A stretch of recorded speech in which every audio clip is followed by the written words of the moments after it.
Cuando mi madre tenía 5 años, vivió el punto de inflexión que marcaría su biografía. Se enfrentó cara a cara con el lado más brutal de la existencia y fue arrojada a su propia suerte. La abuela Bruni dejó de enviar remesas y sin ese apoyo, su madrina, la tía Olga, no podía cuidarla. Entonces tuvieron que pedir ayuda a una trabajadora social, quien sugirió la idea de internarla. Mi madre reconoció que la medida fue extrema, pero aseguró que a la larga resultó ser la mejor medida porque ella se había quedado sola y era muy diabla. Oye, un aplauso para nuestra querida Iskra Pavés, quien es autora de este libro, del cual se leyó un pequeño trocito. Este libro se llama Madre Flora, una biografía. ¿Cómo estás, Iskra? Y bienvenida a tu conexión matinal. Oye, dos cosas, se llama Iskra y casi te dije Isquia. Me imagino que te ha pasado un montón de veces. Sí, buenos días, Giancarlo. Muchas gracias por la invitación. Yo soy Karim. Ay, Karim, perdón, ya llegué ya. Bueno, si la embarro me avisan. Claro, tú me dijiste Isquia. Disculpa, no te preocupes. Karim. Sí, pero mi nombre es Iskra. Es ruso y significa chispa. Iskra, primero cuéntanos quién es Iskra Pavés. Sí, yo soy trabajadora social, académica y escritora. Me dedico a los temas de infancia, migración, mujeres, empoderamiento. Si bien es cierto, Iskra, y quisiera preguntártelo de una manera un poco más personal a Iskra, la persona, para dedicarse de alguna forma Iskra en la vida a temas sociales, a temas de mujer, a temas de infancia, ¿solamente se estudia o también hay que tener una pasión por el tema? Sin duda una pasión, y bueno, mi propia biografía también está marcada por mi madre, que fue una niña guacha. Disculpa, Karim, por la expresión, yo sé que es fuerte, pero así se le dice a un niño huérfano. Claro, al niño bastardo, ¿no? Al niño que queda fuera del matrimonio, de la familia, del sistema. Y eso sin duda marcó, bueno, la historia de mi mamá, mi propia biografía. Yo también viví en situación de pobreza, porque ser hija de una niña huérfana también es muy duro. Sí. Entonces, todo eso también te marca mucho. Y bueno, yo creo que también el don, ¿no? De alguna u otra manera esa vocación, aunque, como decíamos, no se gana mucha plata, pero sí es como una necesidad de buscar justicia y que esto no pase más, que no siga pasando, que los niños, que las niñas que están en orfanato tengan una buena vida. A ver, y esto, Madre Flora, una biografía, el libro que tenemos acá justamente, hablaría de la historia de esta niña huérfana que crece en un orfanato, que es tu madre. Así es. Así es, ¿verdad? Exactamente. Ahora, la temática, claro, obviamente está dada porque tu mamá es tu mamá, porque conoces la historia perfectamente y porque tú también te dedicas a este tipo de temas que tienen que ver con mujeres, que tienen que ver con niños, con infancia.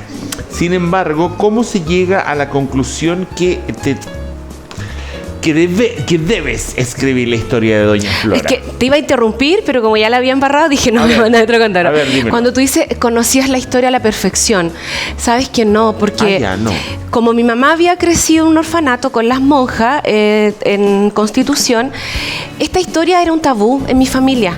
Entonces mi mamá no hablaba de eso. Yo no sabía nada de la historia. Era y después, como he investigado, esto es común en las familias donde hay este tipo de historias tan trágicas, tan tremendas, que esa historia queda, como yo digo en el libro, era una historia rota, escondida en el sur de Chile en los años 40, los años 50. Entonces yo tuve que hacer un proceso de investigación desde certificados del registro civil, a la fiscalía, ver qué había pasado en el expediente, busqué en Sename, antes que existiera Sename, porque esto fue en los años 50. A ver, espera, primero, ¿tu mamá está viva? Sí, tiene 80 años ahora. ¿Por qué no le preguntas a ella directamente? Mamá, cuéntame cómo. Claro, así lo hicimos en el libro. Exactamente. Entonces, para hacer el libro, hicimos una serie de entrevistas donde yo le fui preguntando.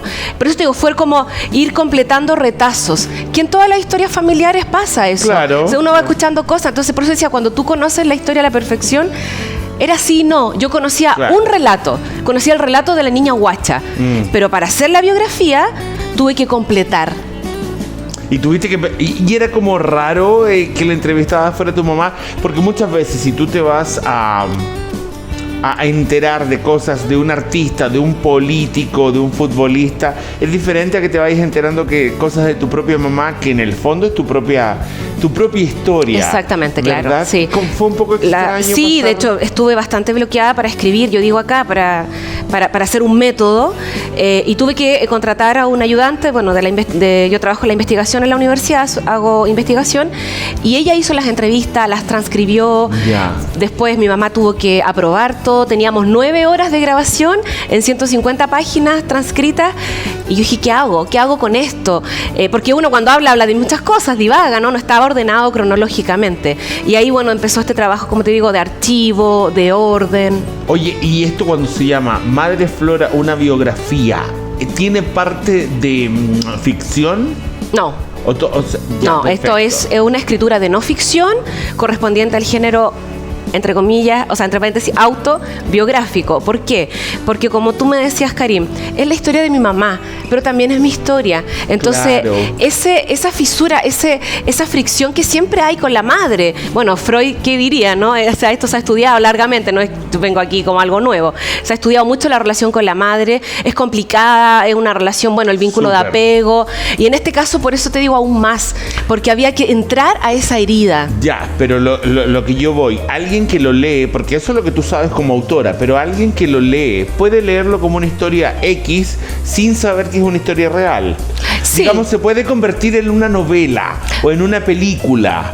Exactamente, una historia, un relato, por supuesto. Ya, y muchas mujeres, de hecho ya me ha pasado que lo han leído y que me llaman y me escriben y me dicen, ¿sabes que mi abuelita vivió algo parecido en el sur, quedó sola, la mandaron al campo, llegó a Santiago a trabajar de nana, no sabe de sus recuerdos, de sus ancestros? Es una historia, Karim, que también podría representar a muchas mujeres chilenas, a muchas mujeres que vinieron del campo. Esta canción, ¿no? Que Carmela, que llegas a la ciudad, que eso, bueno, esa obra de teatro se estrenó en los años 60 y grafica justamente ese movimiento migratorio del campo a la ciudad que pobló la periferia santiaguina. Entonces, perfecto, una historia, claro, es de mi mamá, es personal, pero también es social, y yo creo que muchas mujeres que lo lean, más que una novela, yo creo que también es un relato de una mujer que viene de tan abajo. Imagínate, de la calle, era una niña patipelada. Mi mamá no usaba zapatos en los años 50. Wow. Era otro Chile, era otro mundo. Estoy hablando en Talca, la 7ª región. Quienes nos ven de allá van a saber de lo que estoy diciendo. Y ahí no encontraron vacante, no había nadie, y una trabajadora social encontró esta vacante en la zona costera del Maule, que es Constitución. Ajá. Y ahí se la llevaron. Y ella, mi madre, cuenta, porque esta biografía está escrita a 2 voces. Está lo que yo hago como, entre comillas, socióloga, trabajadora social, y su relato en cursiva. Está la entrevista de mi mamá, con sus muletillas, con sus modismos. Ella habla de varillazo, de las verijas. Es otro lenguaje que yo también quería plasmarlo y que se quedara ahí. Por eso te digo que muchas mujeres comunes y corrientes, mujeres del verdadero pueblo chileno, claro, por eso digo, las que poblaron la periferia santiaguina, pueden decir, sí, esta historia, más que me representa, dialoga con la mía. Porque mira, yo ¿dónde estaba, por ejemplo, en los años 50, cuando estaba toda esta crisis en el campo? Y acá en Santiago recién se estaban dando estos debates de la cuestión social, la píldora que sale en los años 60, Frei Montalva que crea todos estos planes de vivienda, de planificación familiar. Entonces es un país que va cambiando, y tomo la historia de mi madre como una excusa para contar y narrar el Chile del... Bueno, yo digo acá casi un siglo, porque mi abuela, la abuela Bruni, que yo digo, la mamá de mi mamá, que no la conocí... ¿Ella es la que abandonó a tu mamá? Claro, ella se vino primero a trabajar a Santiago, ya, y aparentemente la dejó ahí en Talca primero con una madrina, y acá aparentemente tuvo una enfermedad. Yo busqué en el registro civil, no hay rastro, porque en ese tiempo todavía toda la gente no se inscribía en el registro civil. Recién en los años 80, cuando entran los equipos informáticos, se regulariza, pero en el campo, y de hecho aún, claro, eso era como algo, ¿qué es eso? El carnet de identidad, inscribirse. Hay gente que todavía incluso tiene confusión sobre su fecha y sobre su edad, ¿no? Sí. Claro. Oye, bueno, y tomas esa historia y te empieza a inspirar. Sí, Sí, empieza a sí. inspirar. O sea, bueno, yo desde siempre escuchaba, como te digo, esto de las monjas, el cuarto oscuro, los castigos. Claro. Que le ponían un letrero, soy ladrona, por ejemplo, cuando se metía a robar pan porque tenía hambre. Entonces todo eso a mí me quedó muy marcado. Y después yo trabajé en el Sename. Entonces también era eso, veía, yo decía, esta historia tiene que contarse, esta historia tiene que saberse. Y también para las nuevas generaciones. Por eso digo, porque es otro Chile. Entonces a veces una cree y dice, ay, esto es de ahora. No, esto viene de mucho tiempo. Ok. Oye, y también, Iskra, cuéntame una cosa, ¿te dedicas un poco más a este tipo de temáticas en tus libros? Porque veo que tienes varios. Sí, sí. ¿Cierto? Sí. ¿Siempre es una temática parecida? Sí. Ya. Es mi obsesión. Es tu obsesión. Es mi obsesión. Bueno, sí. y me imagino que también te sientes siempre con alguna historia relacionada con esto que contar. Por supuesto, ¿Cierto? claro. Porque no se trata, digamos, que, quiero hablar de esto, pero no sé qué decir. No se trata de eso, es que siempre tienes una historia. Sí, por supuesto. O sea, por eso te digo, yo creo que, bueno, esto también lo ha estudiado, por ejemplo, Gabriel Salazar, que es premio nacional, ¿cierto? Sobre el niño guacho en Chile. Él habla de este niño bastardo. De hecho, la misma calle Huérfano en el centro de Santiago, el Paseo Huérfano, se llama así porque había una casa de huérfanos ahí. Y mira la paradoja, después la oficina del Sename también estaba ahí, en la calle Huérfano. Y hoy nuestro presidente, Gabriel Boric, más allá de lo político, que no quiero entrar en eso, vive en la calle Huérfanos. Entonces quizás es una señal para que quizás ahora sí Chile se haga cargo de esos huérfanos, de esos guachos, de esos niños bastardos que están afuera del sistema. Por eso yo te digo obsesión, ímpetu, porque es muy terrible que esté todavía pasando eso, es una deuda que tiene Chile.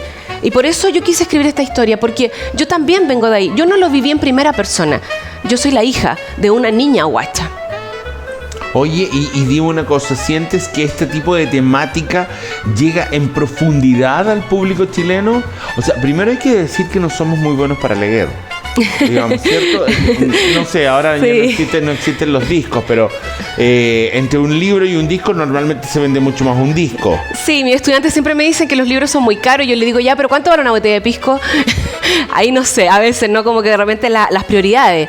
Pero bueno, no entremos en ese debate porque Mira yo sé qué que... buena tu respuesta. Yo sé que no, es que mis estudiantes en la universidad, porque yo los veo como carretean. Bueno, Claro, yo también carreteo. está bien la respuesta. Pero bueno, son prioridades. También hay muchas bibliotecas que compran los libros. No sé, ya, por eso no quiero entrar ahí.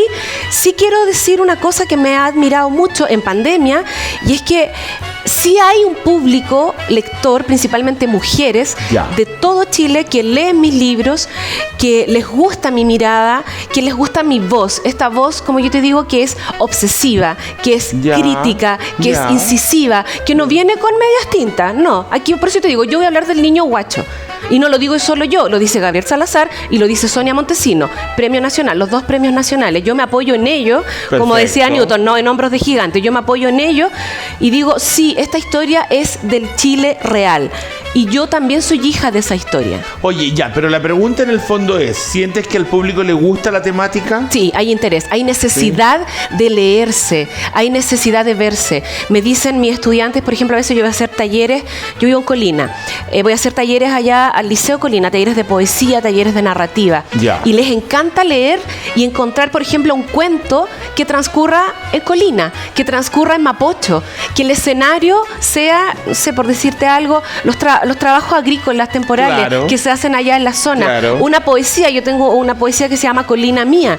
Entonces, hablar de esa serie, tengo otro poemario que es Colina 1, Colina 2, Colina 3, Colina 4, Colina 5, y hasta la 10 termina como en un infierno. Entonces, eso para los chicos, para las mujeres, encontrar referentes locales, actuales. Eso hoy en día se está leyendo mucho. Oye, y cuéntame una cosa, ¿hacia dónde crees tú que va la mujer en este minuto en el mundo?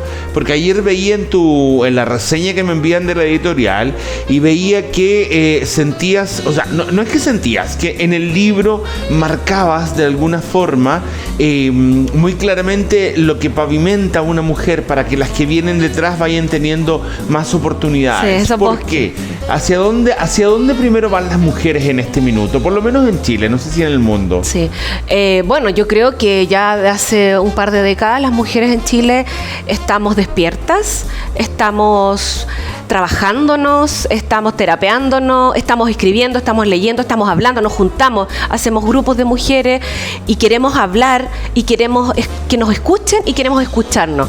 Y yo creo que eso como tú decías, esta metáfora que usa justamente la que hace el prólogo Lourdes Gaitán, ella es una profesora de Madrid, ella usa esa metáfora de los bosques y las hojas que van cayendo, que van alfombrando el suelo. Entonces, claro, mi madre y todas las mujeres de las otras generaciones van armando ese trabajo. Mira, mi mamá fue monitora en Prodemu en los años 90, en Colina, cuando se creó Prodemu con la señora Leonor, ¿cierto?, esposa de Elwin. Hacían talleres de bordado, de crochet. Tú me puedes decir, Karen, ¡ay, qué machista!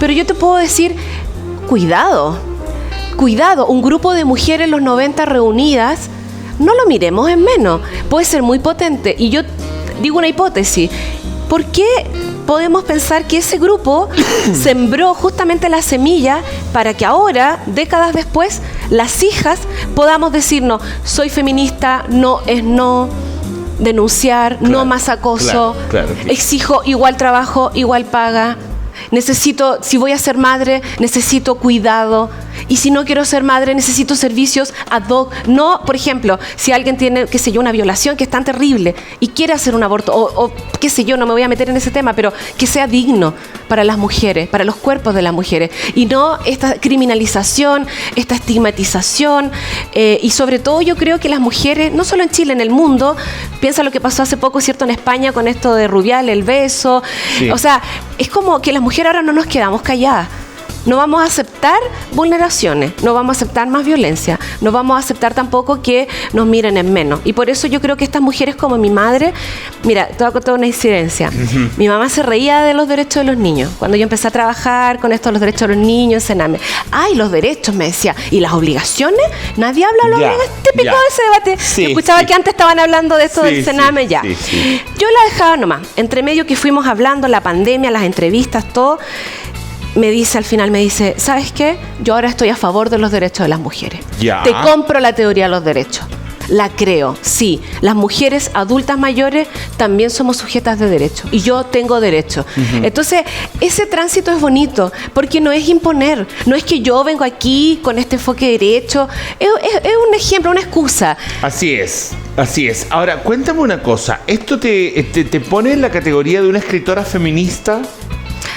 Ese es un largo debate en la escritura. Sí, bueno, yo te podría decir que sí, pero sé que mucha gente va a decir, ¿existe eso, que es escritura feminista o no? Quizás yo te podría decir como que yo escribo desde una sensibilidad. De tu mirada, digamos. Yo sí. Lo que pasa es que dentro de la escritura está todo ese debate si la escritura es feminista o machista. Por ejemplo, ahora tú sabes que se ha funado a Pablo Neruda, ¿no? Esto de me gustas cuando callas porque estás como ausente, que es como el silenciamiento de las mujeres.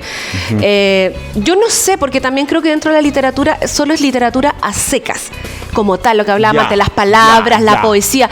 Ese me gusta cuando callas porque estás como ausente es una metáfora, obvio, todo el mundo lo entiende.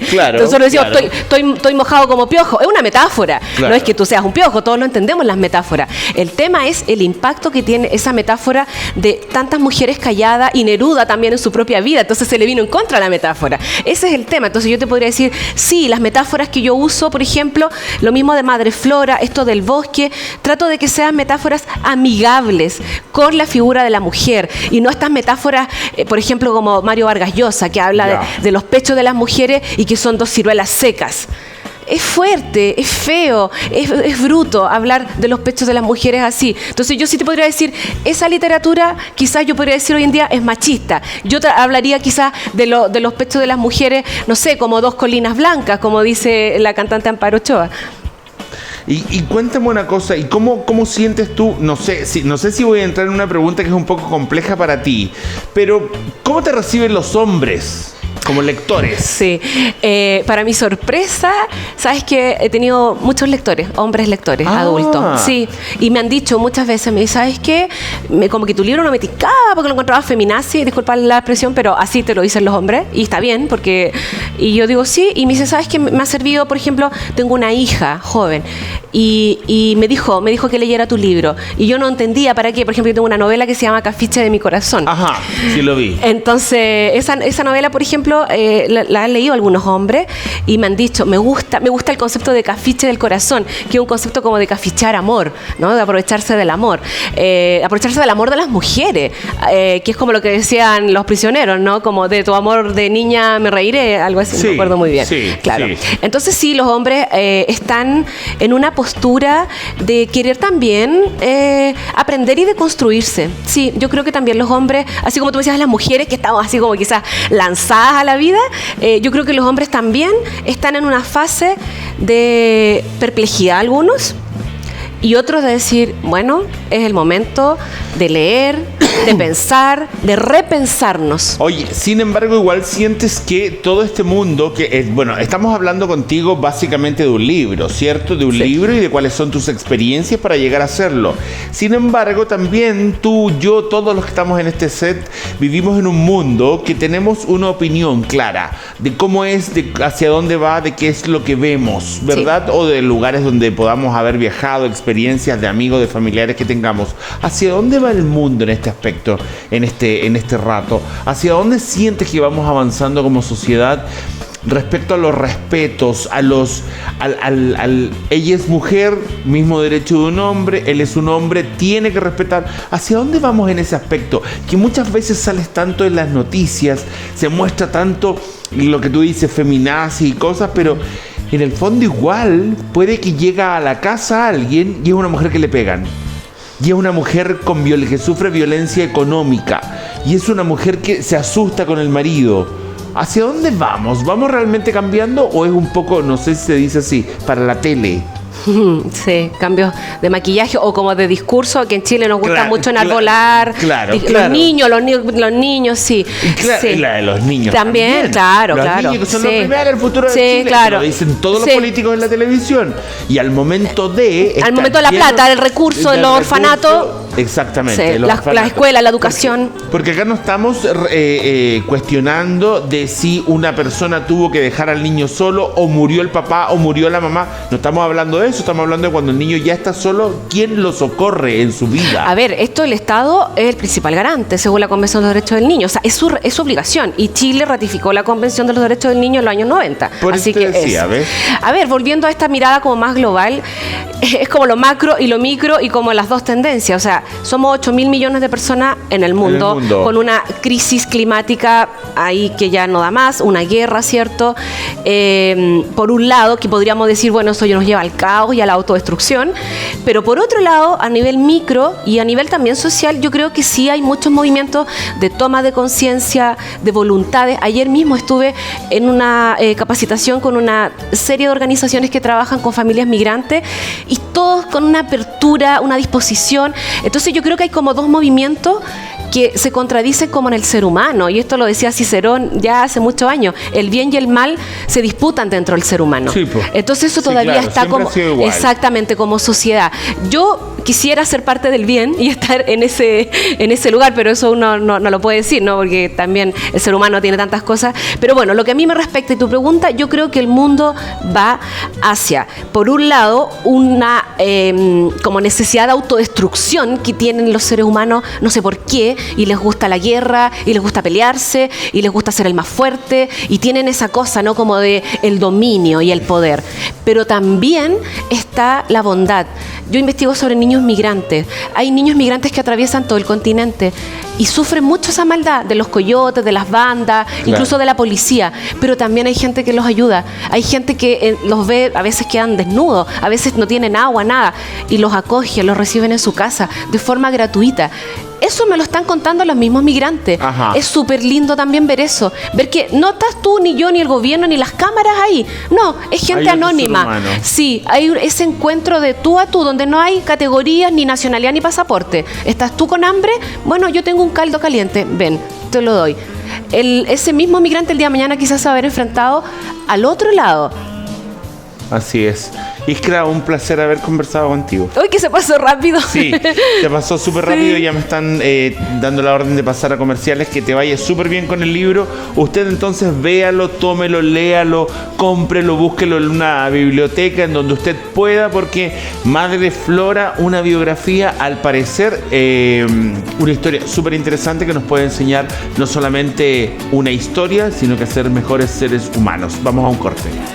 Gracias.